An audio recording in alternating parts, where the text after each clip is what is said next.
is Fan Electric Ghost, and we're live on air with Alex McVeigh.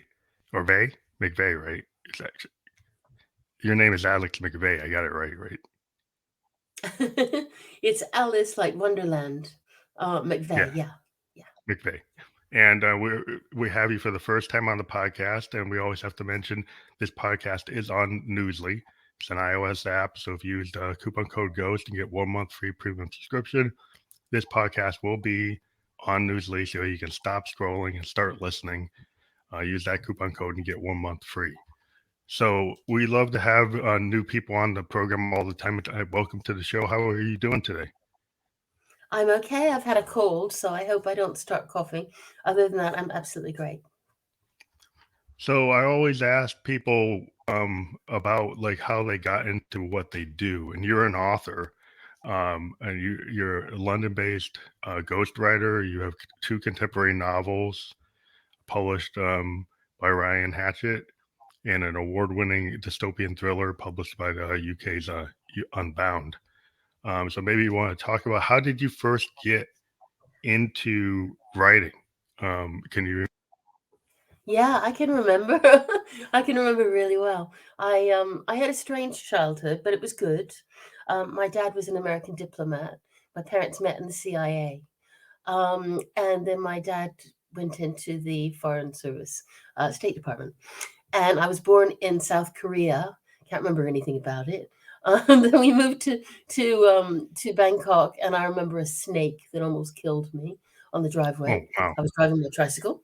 Yeah, so that was quite amusing. And then we moved to Singapore, which I loved. I was 7, 8, and a bit of 9 in Singapore. And that was the happiest time. Well, actually, Burma was as well, Myanmar. And we finished up in Myanmar. And all of that time, we had this huge advantage and big disadvantage, which is this is my sister and me. She's 1 year younger, which is that we didn't have any English language TV. So that was an advantage and a disadvantage. We were out Mm, of cultural step with America in a way. And believe me, people got excited when there was a film, like a Disney film that came in that we could all yeah. watch at the embassy. It was just like so exciting. But the other thing is that because we didn't have TV, what we did was we did 2 things. We read all the time. My sister and I, we were just complete bookworms. And she's an editor and I'm an author. But we also listened to music. And my father was very, very passionate about music. He died last year, and Oh, sorry he about used to play classical music to us. So every night we'd sort of all gather around reading our books and listening to classical music. So as I say, it was lucky and unlucky. We missed out on some things, but we gained in other ways. And I think I was always a writer because I would make up stories for my sister from the stuff that we were reading together. And I also became a cello player. I'm a professional cellist in London because of Oh, listening that's to the awesome. classical music. So, so in fact, next Saturday, I'm quite excited about this. I'm playing the Elgar Cello Concerto with an orchestra in London. So at the moment, I feel more as if I've got my cellist hat on. But in fact, these days, I have to be honest, the days when I used to play with the BBC Symphony are kind of past. That was 10 years ago. I was doing that regularly. Now I'm much more of an author, and that's pretty much what I do. You can see my cello in the background, though. Yeah. And I was as going I to say, ask at you the about moment, that. I'm really well in practice because I'm doing the yoga. So, so I have advantage and disadvantages growing up in Asia. And we're still very American. You can hear it in my voice. I'm still American. But at the same Yeah, time, I'm half because I've got a British accent, a little bit of a British accent, and I have a British husband, and my daughter's British, so I'm kind of confused. that's very interesting because I spent my daughter.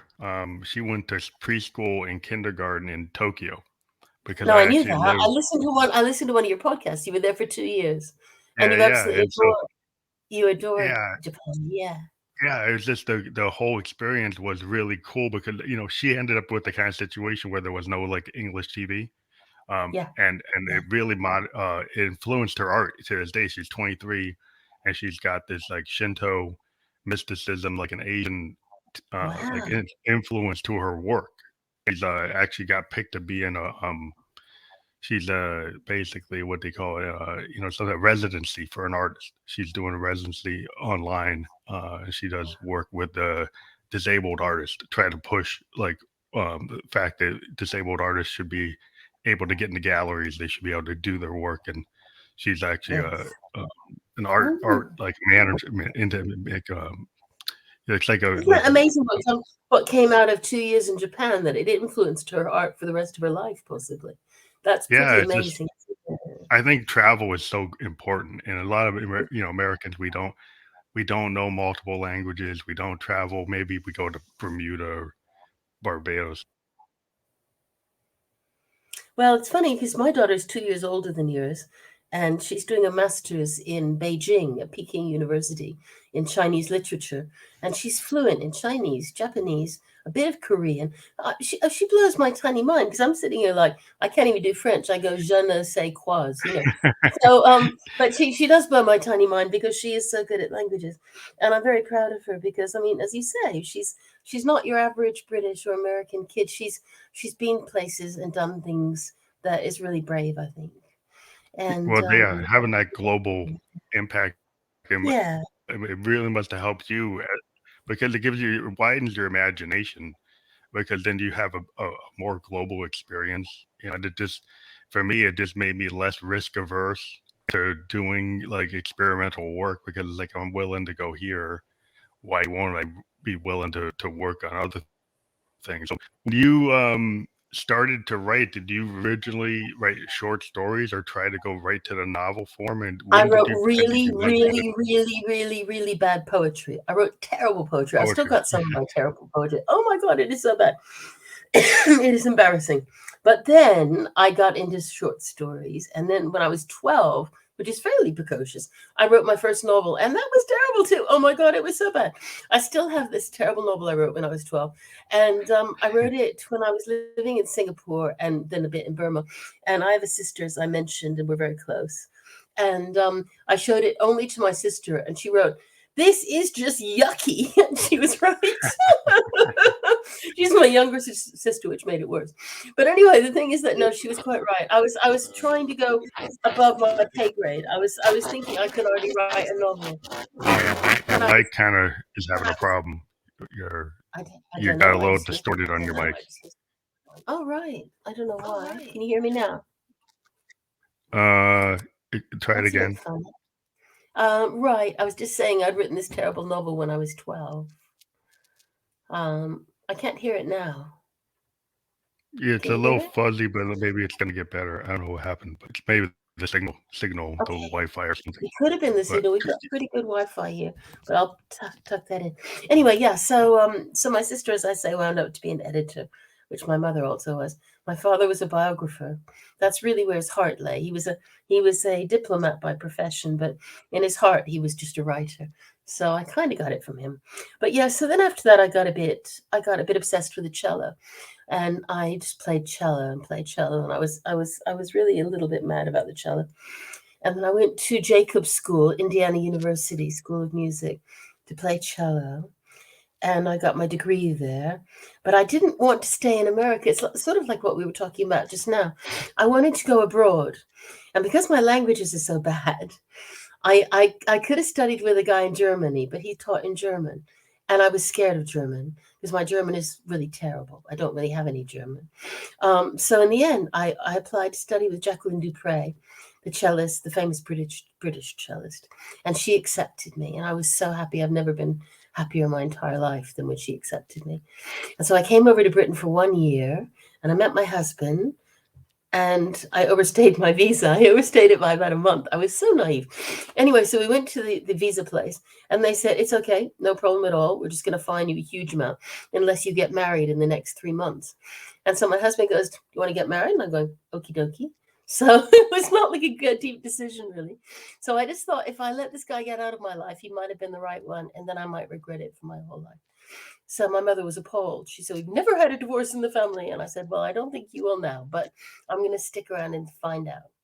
So I stayed, and I've been here for over 30 years. And now I'm halfway British and halfway American, and halfway cellist and halfway author. well, I think it's if you can hear me. I can hear you. Um, okay, one of the things I think is really interesting as an artist is like when you're multifaceted, you're a musician and an author. Do you find that the music and the writing kind of commingle in terms of your inspiration? Does it help you to be able to have one in the other, to maybe to be able to go take a break from one and go to the next one, to give yourself like some room. Absolutely, I cannot agree more. You obviously know exactly what it feels like. You're the same. I feel I had a big breakthrough. I was playing with various London orchestras, but I was feeling quite unhappy because I was infertile. I couldn't have my kid. So I wrote a book. This was a good novel. It's called While the Music Lasts. It's available now on my website. But then it was bought by a big 5 publisher, While the Music Lasts. And it's all about life behind the scenes of a symphony orchestra. So what I did was I took my life behind the scenes in a symphony orchestra, and I changed all the names and I changed all the characters, and I just wrote a novel about it. And I was so fortunate to get it bought by Orion. So that's now available only for me because it got out of print with Orion. But that was sort of a massive breakthrough, because I thought, right, I can do something that's just for me, not just a conductor telling me what to do. And that was massive. And so my whole life had sort of been writer, cellist, and infertile. And suddenly, last second, we had 7 test tube treatments, and the very last one worked. Oh wow, And that's that's great. how come it was like a miracle. Yeah, that's amazing. Yeah, To be able to have something like that happen, because it's like in my life, like I was hit with cancer 27, which was like a big. That's how I ended up meeting my wife, and I ended up going to Japan, because I felt like after I survived it, it made me more willing to take risks, and to actually be more true to what I wanted to do. So sometimes yes. there's something that happens to you, like maybe with your health or something, and then Yeah, you get yeah. past it, and it really, or it helps you, like, you know, express yourself or become more of you. You become you. It's like you actualize Well, yourself more. in a way, my music career fed into my first 2 novels, because it was all about the music profession. But after that, I sort of broke away from it, and I thought, well, I actually had this weird experience when I was having an energy healing. I was in a sort of joint meditation with my energy healer, and I got this sort of vision, and the vision was of a young man, half indigenous, Australian, and he was all bound up in this chair, a steel chair, and I was looking down at him from the surface of the earth, about 100 feet or yards even down, and I couldn't get this guy out of my head. And I came home and I said to my husband, I said, I think I'm going to write a science fiction novel. He said, you couldn't write science fiction. I said, watch me. So I did. I wrote a science fiction book, and that one got bought by Unbound, and it's called Last Star Standing, and it's all narrated by this guy who's slightly crazy, slightly out there, and nothing like anything I've ever written before. And then what happened? Well, that went really well. That was only last year. No, it wasn't. It was, 2021. And then I recollected that I'd written a book that was very like Jane Austen's kind of books. And I thought, right, this book's doing really well. I'll shove that one out and see what happens. And I actually got 3 really publishers. One of them wasn't a very good publisher, though.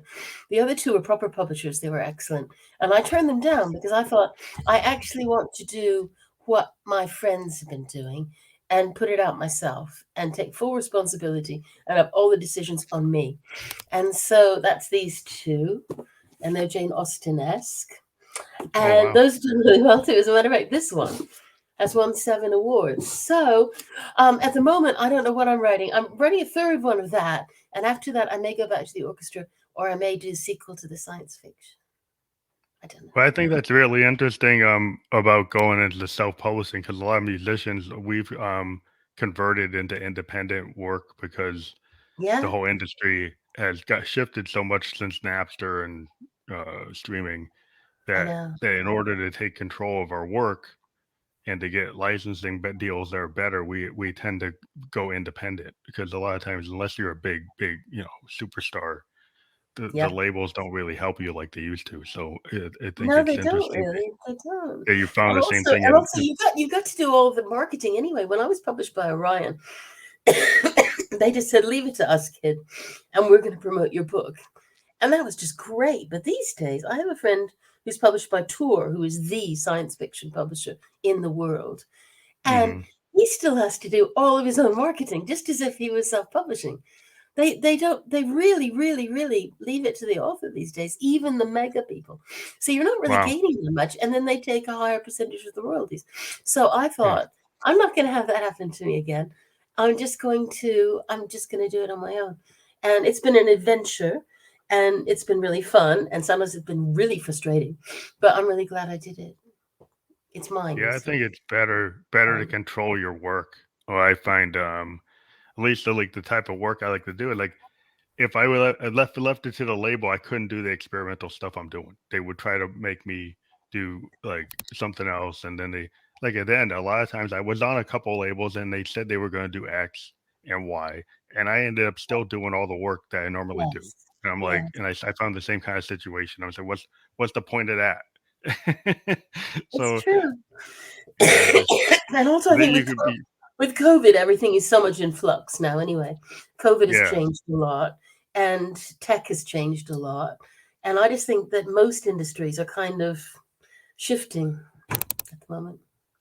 Well, I think it's better when you have ownership of your work, because Yeah, exactly. if you can, if you, I mean, you're responsible. If you make a mistake, yeah, you're responsible. But I think the whole thing about at least the content, with what since I'm such an experimental artist, and I don't know what happens in the writing industry, but like Yeah. they might not like agree with your pitch, but agree with your topic, and want you to, and not want to market it.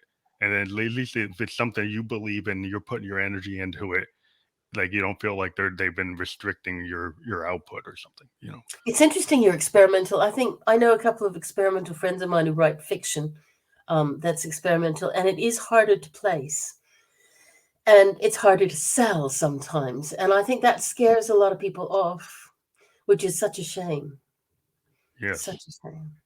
So like in terms of like how you found the type of work you like to write about, how did you like get into that the topics like the Jane Austen type of stories? Was that just because you were a big fan or a reader of that type of style? Yes, it was partly what drew me to Britain, I think, was I was always very keen on Jane Austen. And then when I came to Britain in those days, I mean, we're talking the 80s now, it was very much, it was still very old fashioned. It wasn't so crowded. It was still incredibly green. I went to these stately homes, and I just felt completely into the whole vibe of the history bit. And this is long before Bridgerton, but there was still some really good series, still some really good films that fired my imagination. And what I thought was, what I'd like to do is to explore combining her characters. So taking characters from Pride and Prejudice, from Emma, and making them collide in London, and then different things happening. So I just got inspired by that idea. And then when it started winning awards, I was just going, whoa, this is really good. So my science fiction book didn't actually win anything, but it was a finalist in a few. That was very experimental, because what I did then was it was all narrated from his point of view. And that was Oh, considered pretty daring, because for the first third of the sorry. book, he was just tied up in this chair, wasn't he? He was just tied up in a chair. And what he was doing was he was recollecting what happened with his previous girlfriend, what happened with the girlfriend before that, and all these missions he was on where he wound up assassinating people. So basically, it was a mixture of romance and action. Kirkus said it was action adventure, which it probably is, but it was set in 2094, so that makes it dystopian sci-fi. Yeah. So basically, what I tend to do, I'm one of these kind of weird people, and I think you may be the same. That if I'm really inspired by an idea, I'm just going to go with it. I'm going to go with the flow and see what happens. If it doesn't work, it doesn't work. I don't need to show it to anybody. But now I'm good enough to know if it's worked or not.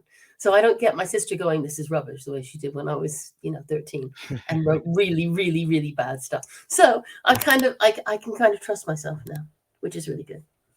Yeah, I think it's really in one of the things like in these at least why I've talked to a lot of artists is when you start to get that confidence that you don't need a producer, that you Yeah, do yeah, that's know right. your craft enough that you could self-produce. And I Yeah. think it's really I think it's a really cool moment when you kind of become like a total, it's like that singer-songwriter thing from the 70s. I was very much like I love the music.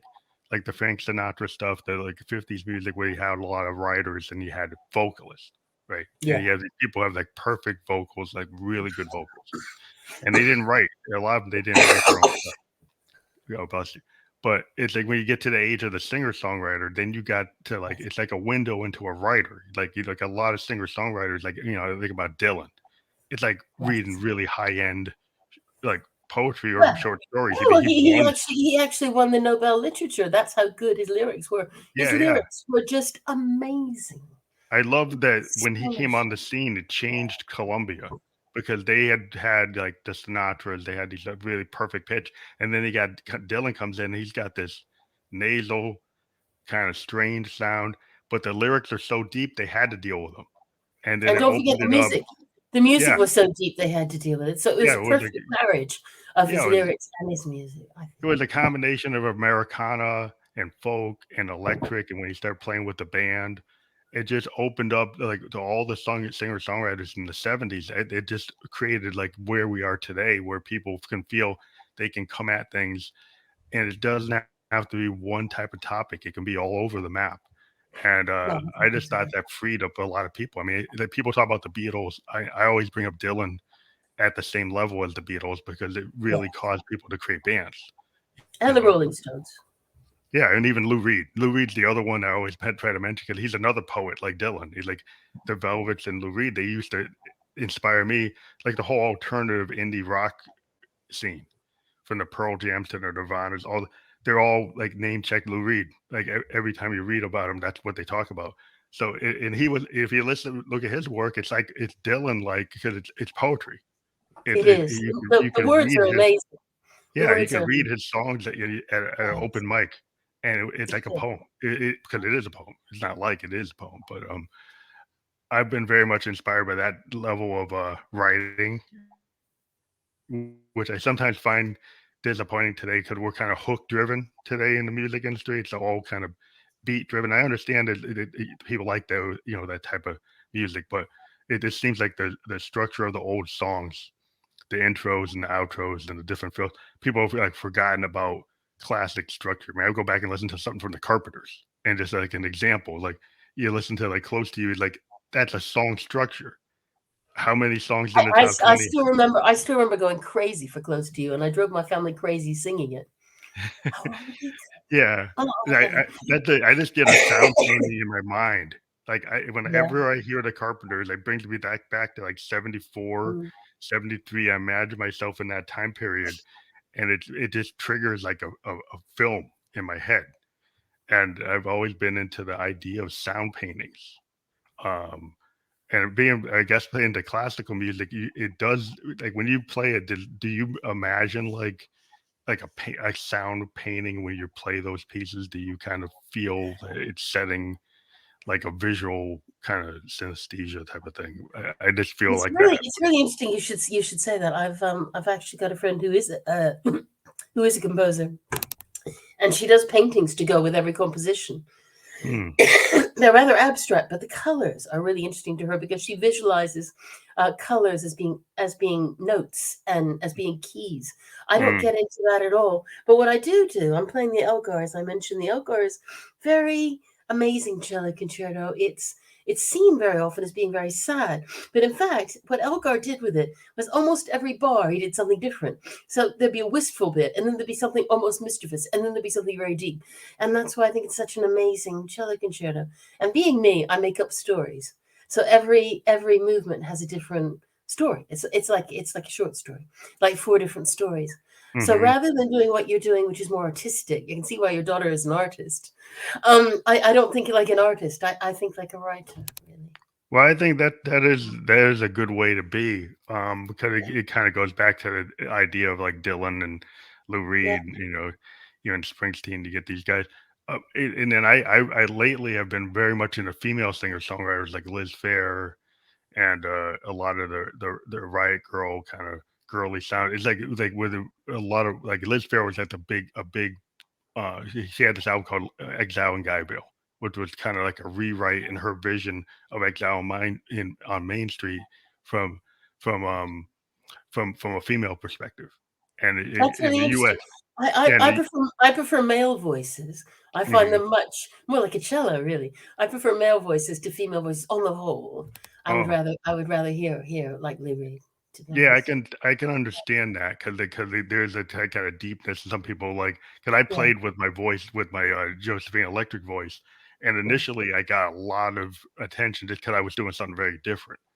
But when I switched back to my male voice, my numbers went higher. Um, Really? it, Isn't that but interesting? Yeah, I get that.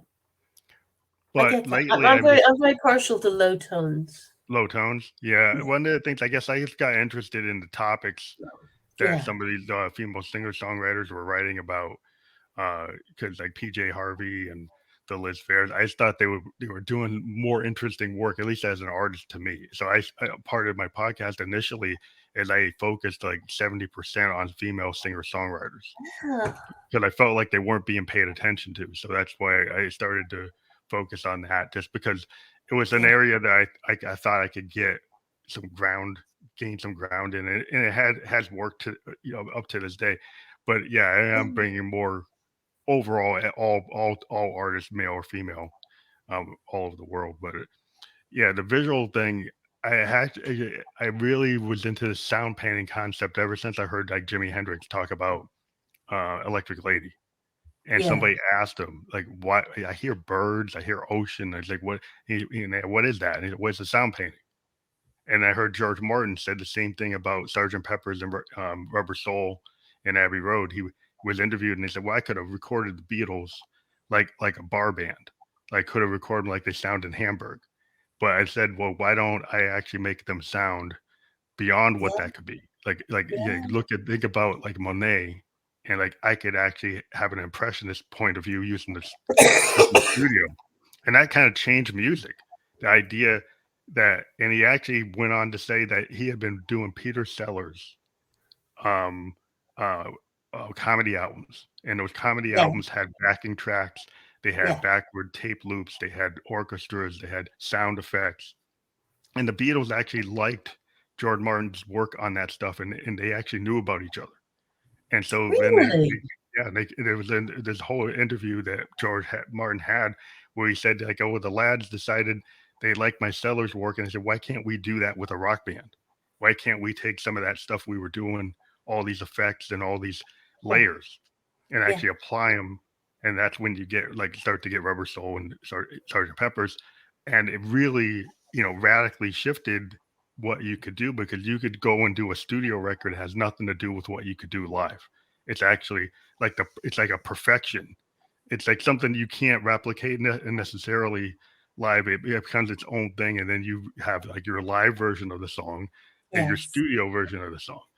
So, yes. do you find if you ever like, do you read your books out? Like, do you do like audio books, or do you do performances with your work at all? I have an audiobook of Susan. This one's got an audiobook. The other one hasn't yet. I Mhm. didn't do it. I paid a fantastic actor to do it. Um, I what I do feel is, well, I just have to tell you one thing first. One of the biggest thrills of my entire life, two biggest thrills. One was when I played in Carnegie Hall. I Oh played in wow. Carnegie Hall with an orchestra, and I was just going, I cannot believe this is happening to me, because I never thought it would.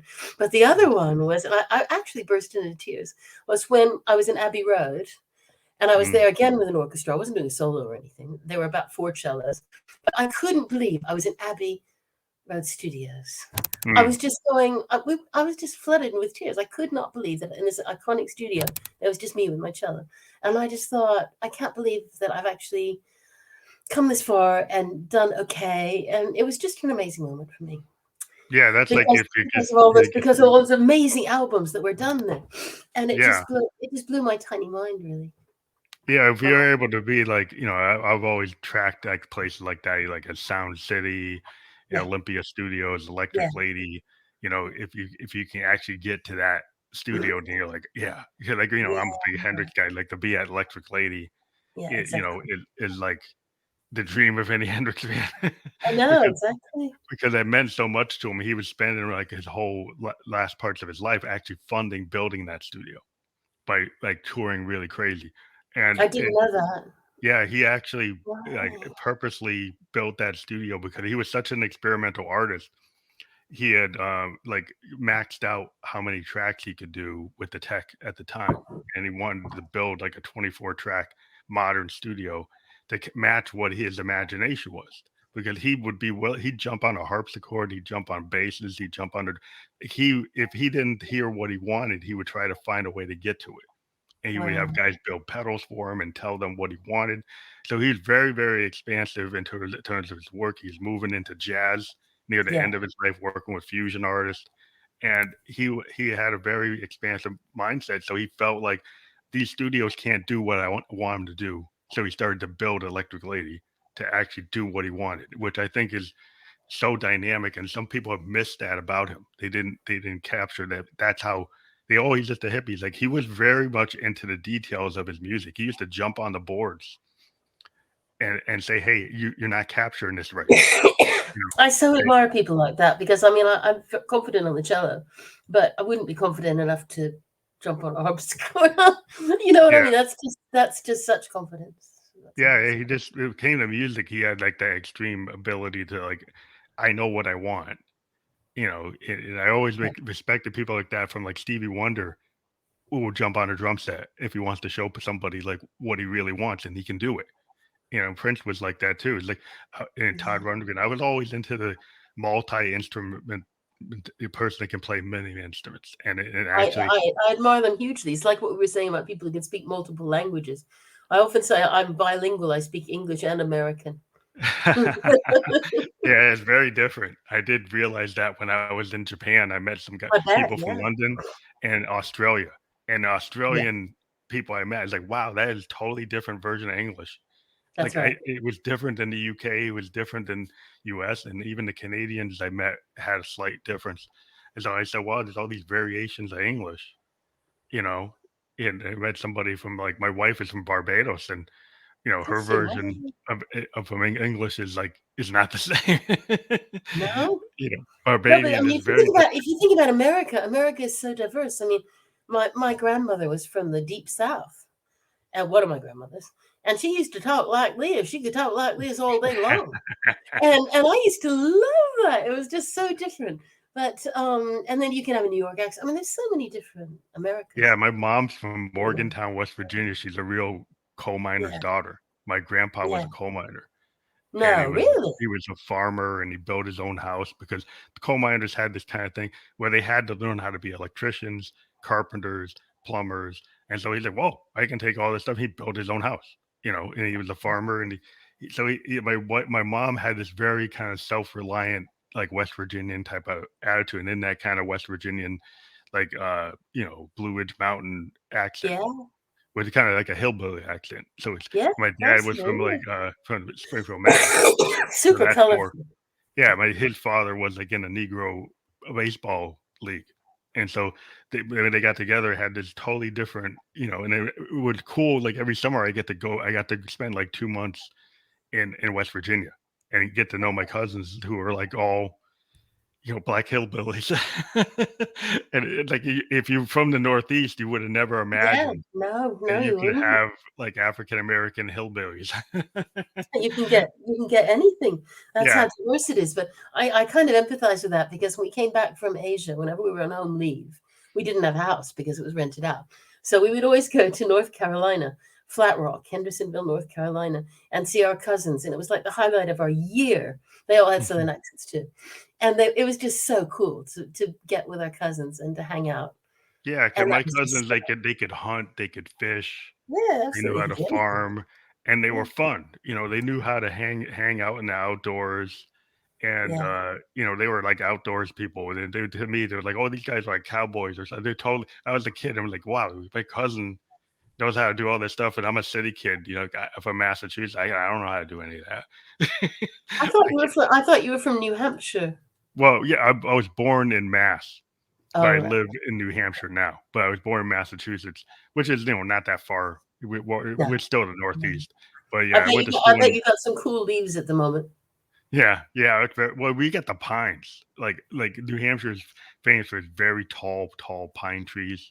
So it's Yeah. like our forests are primarily pine, but and they're just they're very crazy. They're very high. They're very tall we had to cut some of them down because if they ever hit the house, they're so tall they can like wipe you out. But but that's a divert into that. But one of the things I was looking at, like, how did it feel when you started to get like a lot of success as an author? Because I know a lot of authors, and they're kind of independent, like any musicians, and they never fully break through. But when you've had some things that actually got optioned out too, right? Mhm. You've gotten I haven't had a film yet, but I've had 2 film options, and that is mhm. really exciting. The thing is, you've got to keep your head straight and not think, oh, I'm going to be rich and famous, because most film options, all they're doing is they're going to try to see if they can fund it. And if they can't fund it, then they just move on. But they don't want anyone else to be doing it. So they Also, they buy an tie it up. option. They option it for a year, and you can't sell it to anybody else for that year. And then they beaver around and try to figure out where they can afford to get an orchestra, if that was an orchestra they wanted. It was going to be a series about an orchestra for the Channel 4 here in Britain, the first Hmm. one. And I obviously just thought, yes, it's all going to happen. But it didn't happen. So, I mean, basically, I think it was £4,000, which is about $5,000 for nothing. I just got it for nothing, and that was nice. It's nice to But get something. it still didn't exactly. It still didn't change my life, because it still didn't. And now, if somebody says to me on Facebook, "Oh, I just got an option on my book," I go, "Don't get too excited. I really hope that Yeah, happens for you." But just keep the lid on, because I was young then when it happened. I was really young, so I don't know. I think yeah, it's exciting, and when you win a prize, it's exciting, hmm. and yeah, I had a play put on in London. That was exciting. I Oh wrote a yeah. play, I wrote a play about a conductor. I never thought it would actually be put on. Well, it wasn't put on in the West End, but it was still put on in London. And that was just the thrill of looking down and seeing actors speaking. That was just a thrill. So yes, I mean, there are things, but I think my big problem and why I'm never likely to be famous is because I'm not single-minded enough. So what I do is, yes, I've decided I'm leaving the Algar out of it. I've decided I'm really an author now, and the cello is second. But I've written in 3 different genres. Now that's Yeah. really dumb. So all you guys out there who are thinking about writing a book, don't be like me. Listen to me. Don't be like me. Pick a genre and stick to it. The Stick best to it. one in terms of sales is probably romance. After romance, probably mysteries sell really well. After that, you come to the sci-fi, the historical fiction. We do pretty well. And then, if you write sort of poems and stuff, well, you'll starve. But anyway, but basically, I think I haven't stuck to just one thing. I have sort of now, maybe, but I've taken a long time at it. And so that's why it's hard. What people really want is something they can sell, like, this is this person, this is what she does, this is what he does. Hmm. That, Yeah. a sort of brand. My brand is kind of all over the place. And that's probably why the film option didn't work, I think. Yeah, I bet they're looking to build like what I found like in even for music, they're trying to find your core audience, That's it, and yeah. and then they're probably like I'm a like what I call expansive sound, right? So what's that mean? So Yeah. I run into a PR guy and I said, what's that mean? Well, because they want to put me into EDM, they want to put me into trance, they want me to put me in a trap, and I was like, well, I'm more like a progressive rock band, like Yes, or Genesis or Funkadelic. And that means I'm Wow. kind of crossed in genre. And there was a time when that was okay, but Yes. now they want to be so segmented. It's the same kind They of want to be thing. specific. They want to Yeah, be specific because it makes it easier to sell. yeah, So it's yes, easier. you're a bit like me. If you're cross genre, and I have a lot of really talented writing friends and musician friends who are cross genre, that does make it harder to sell. But again, if you have your own brand, you've got your own show. It should be possible, Yeah, because you have dedicated yourself to this. And you haven't sort of drifted off and done classical, for example. Do you see what I mean? You haven't yeah, I gone didn't do quite so that. that. But I think that with writing especially, people want to know where you are. People will say, right, so you're historical fiction. I said, well, yeah, but I wrote this speculative thriller. They're going, you wrote what? and I think that is a drawback. So, again, if anybody's listening, they're thinking, I want to write. Well, pick a genre and really dedicate yourself to making your brand that genre. That's the easiest way. Yeah, like a Stephen King, it is Yeah, horror. that's it. Yeah. Horror. It's only horror. Though sometimes his horror goes sci-fi, but it's Yes, mostly it does horror. a bit.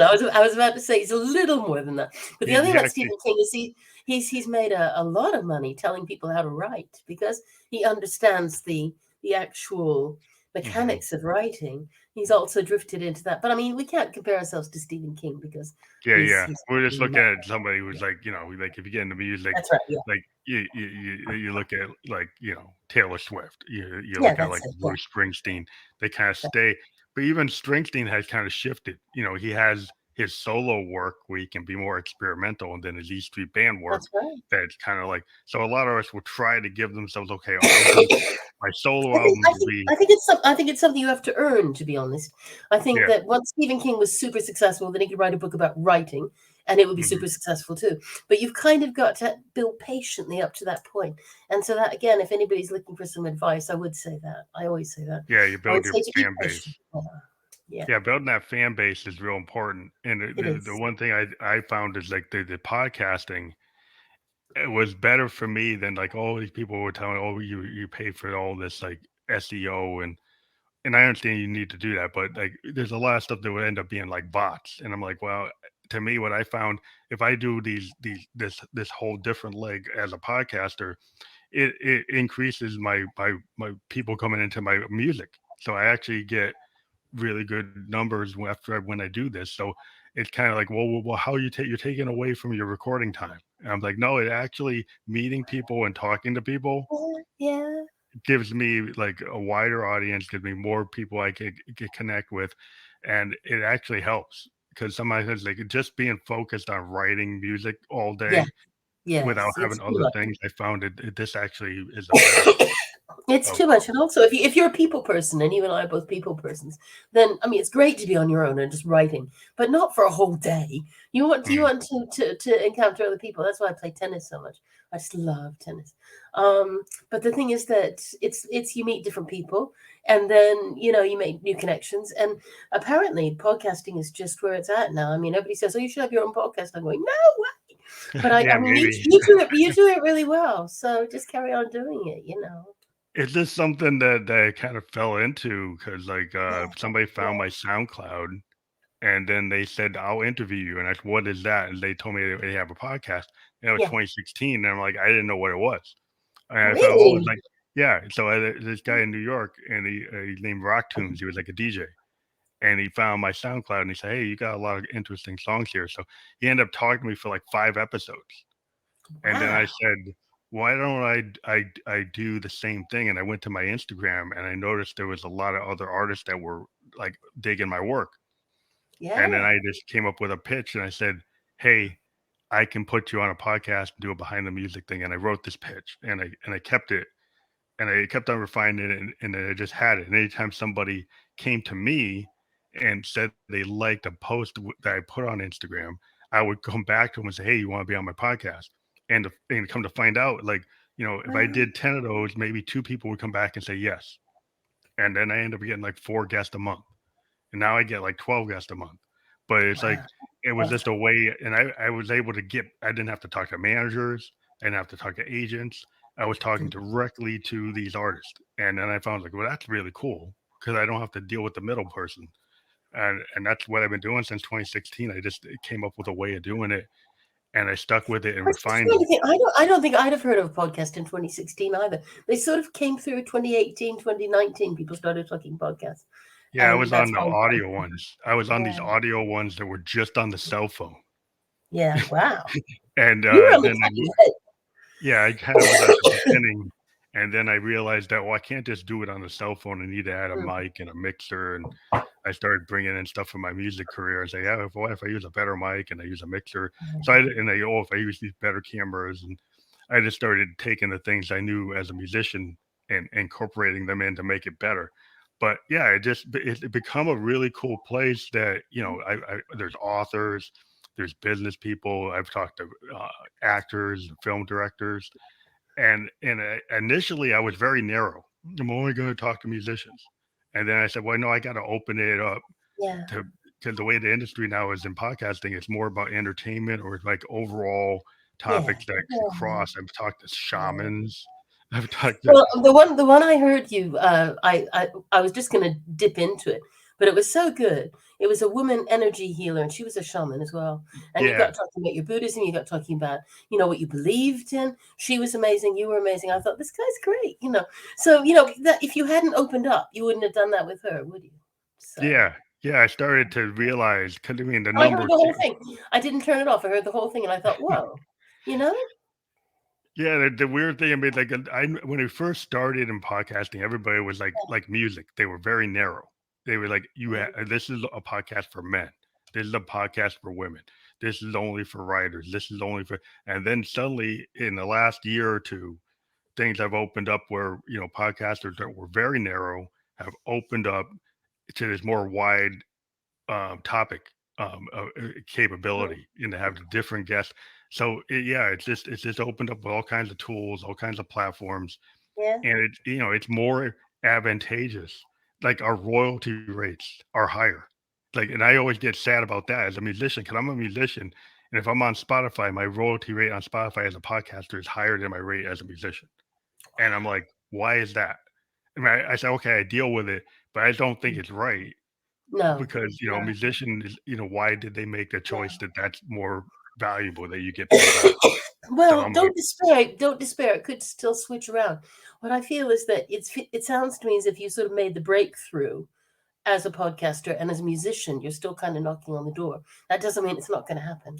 You sound like a yeah, really interesting musician to me. Somebody who's really a bit unusual. That can take longer.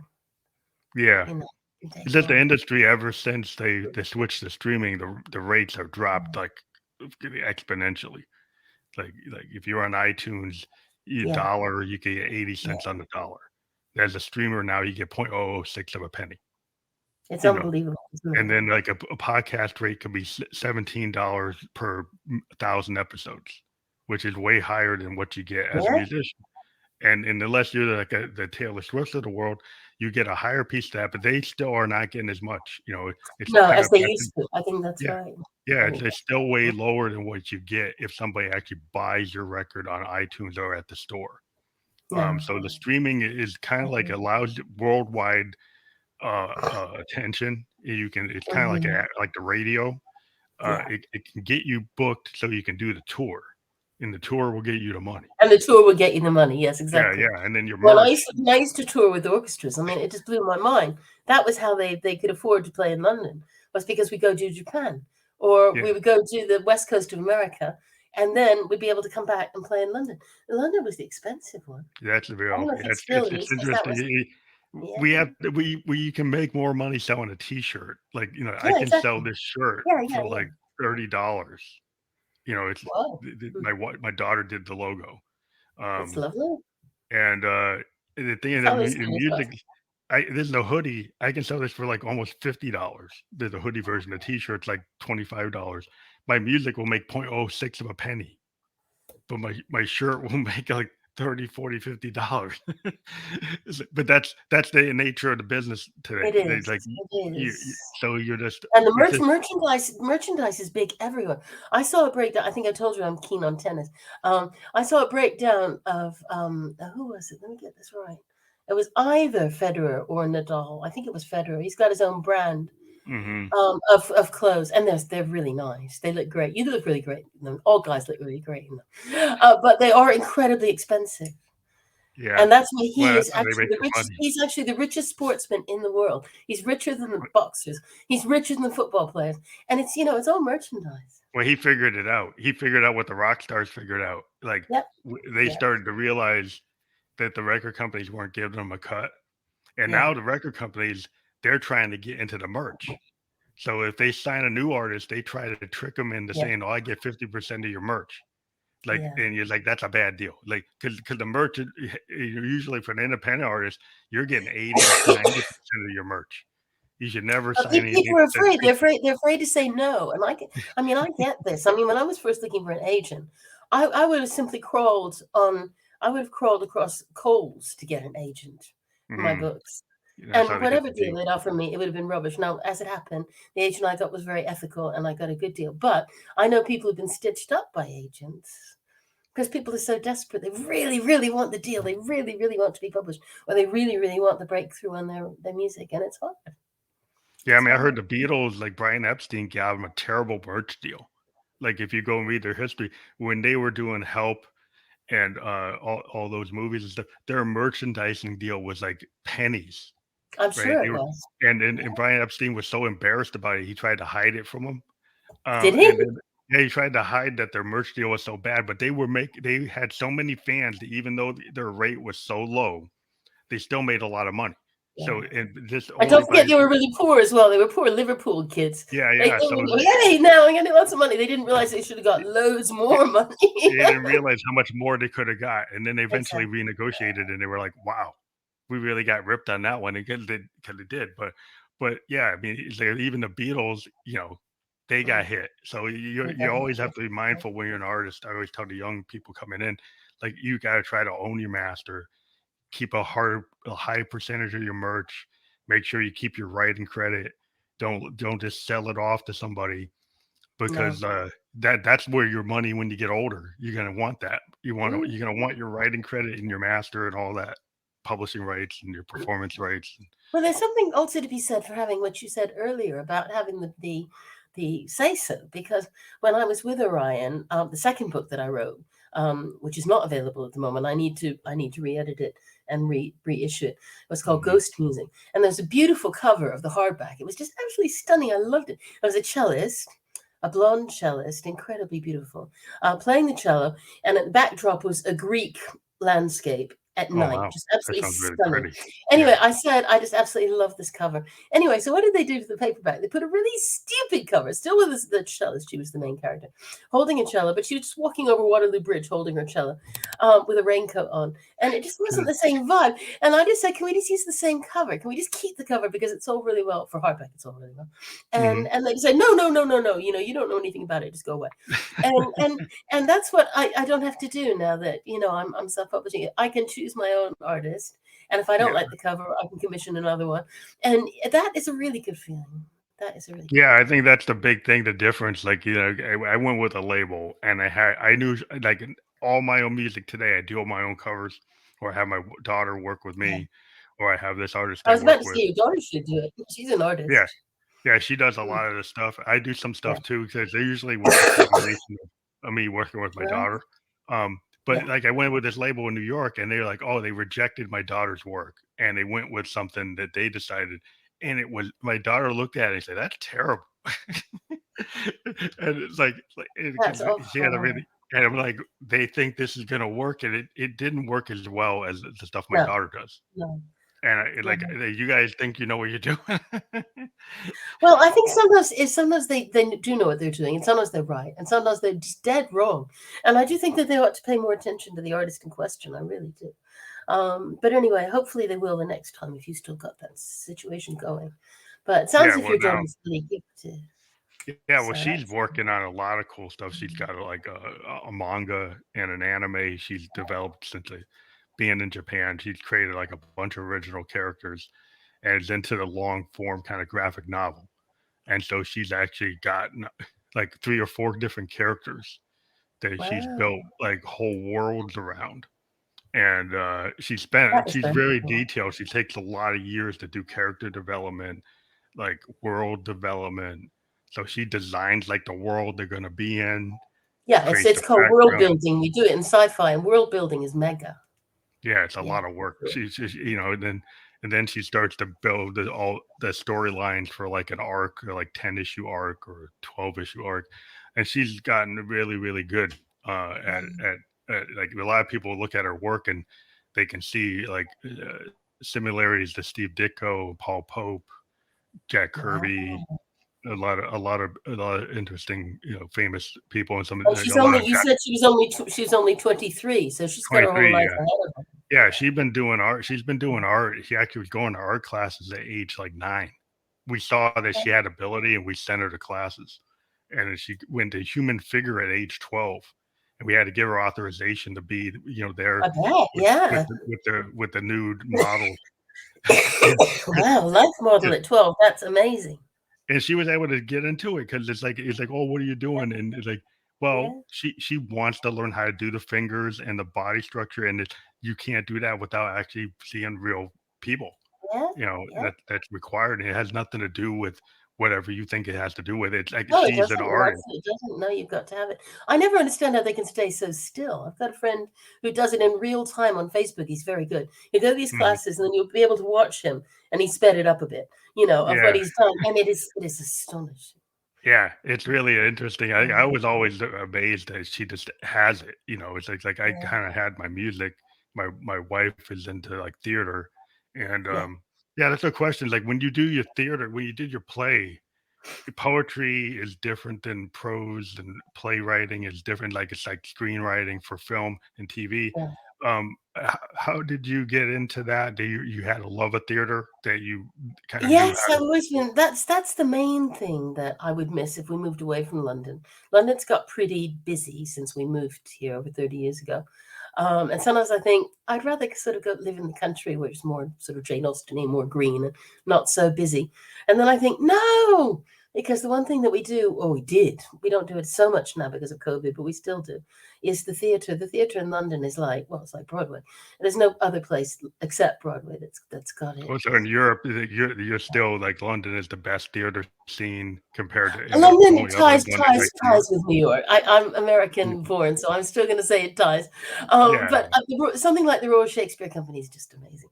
And yeah, so I mean, it's always sort of been in my head that I could write a play. But I was actually commissioned. A friend of mine who read my first novel said, "I'd love you to write me a play as a sort of vehicle." It's not a one-man play, but it was a two-hander. So the woman actor had to play three different parts, and he Oh, was throughout. He was just the same. He was the conductor.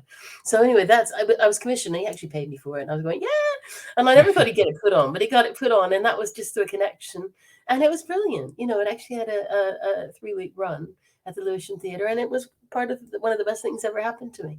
So yes, I mean, I haven't been marketing it. I mean, I suppose what I could do is send it to people and say, would you like this to be a vehicle for you? Because, but I haven't done that. mm. And instead, at the moment, I'm just trying to be, as I said, I'm trying to be more single-minded. I'm trying to just really focus on the thing that's really working for me at the moment. So Yeah, so it's like you kind I'm of trying to be more focused. but yeah, one the question I had though, like when you go from a play to like a teleplay, have you ever thought of doing screenplays or teleplays? It's really hard to get people to take on a screenplay. I have a friend who has had a screenplay several screenplays accepted. He lives in Arizona. There's more chance in America because there's just more companies. More But I work, think you yeah. kind of have to have an in. The other way which you can get an in is if your book is really successful, then they can say, "Would you like to be involved in the screenplay if it sells, if the option is taken up?" Mm, That would be like my ultimate ambition really would be to have a voice in it, but to have somebody who's skilled in that, who's trained yeah. in that, yeah, I would like to Because the collaborate. teleplay format, I've talked to other writers before, they say it's Yeah, like it's really yeah, different than a novel, it and is. sometimes there are And the other thing is people. that they're often written by committee, so sometimes, you get people saying, "Oh, I don't like that line," and then somebody else will pop in and say, "Well, why don't we try this instead?" And I don't know whether I could actually do that.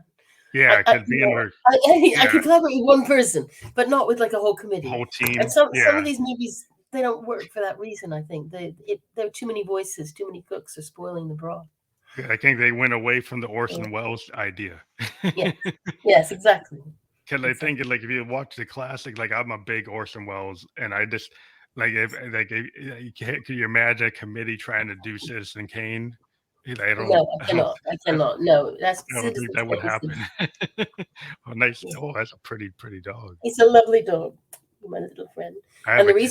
the reason why he's jumped up on me is because it's now time for me to feed him. Oh, So well, we're at the hour mark, so if he needs to eat or she needs to eat, I understand. I isn't he think sweet? thank you very much for being on the program. Everybody I go absolutely loved it. Thank you so much for asking me. to your I website. We have up on there Alice McVeigh. And yeah, we want everybody to make sure that you do click the URLs that we do have when we're a podcaster, because then you can check out in more depth the people we interview. As I said, this will be on Spotify video podcast later today and Apple audio podcast, so you'll be able to hear it there, and it'll be on multiple platforms off of Anchor, which means Well, like let's Radio let's keep Public. let's keep in touch because I really love talking to you. Oh, thank you. We like to have follow-up interviews. If you have another project Okay, in the future you want to push and talk about, that's really kind. Thanks. my friend. I can't actually hear you now. I think something's wrong. Take care.